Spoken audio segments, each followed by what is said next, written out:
Hey everyone, so today I'm going to be solving question number 42 from the Chapter 13 homework. Ocean waves are traveling to the east at 4 meters per second with a distance of 20 meters between crests.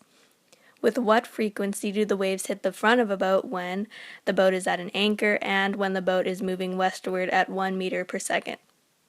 Now this is just a very simple frequency, amplitude, wavelength question, and we're just dealing with the equation they gave us in the book, which is velocity equals frequency times wavelength.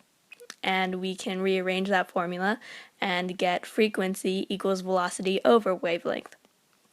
So now, with that formula, all we have to do is plug in the values they gave us, and for the first scenario, the boat is anchored, so the boat's at rest. So all we have is that 4 meters per second speed of the waves hitting the boat.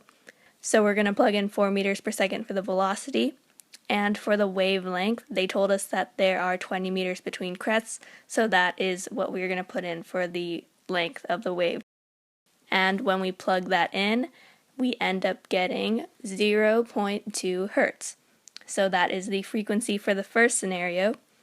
And then for the second scenario, we are dealing with the added velocity of the boat, and we are looking for the total velocity relative to the wave, so that means we are dealing with relative motion, and if the boat is moving towards the wave, then the relative speed of the wave is actually the sum of the two speeds, which might be kind of counter to what you were initially thinking if you were thinking that maybe we subtract because one is moving eastward and one is moving westward. But we actually just add the two because this is all relative to the wave. So once we do that, we can get 4 plus 1 is equal to 5. So we have 5 meters per second for the speed.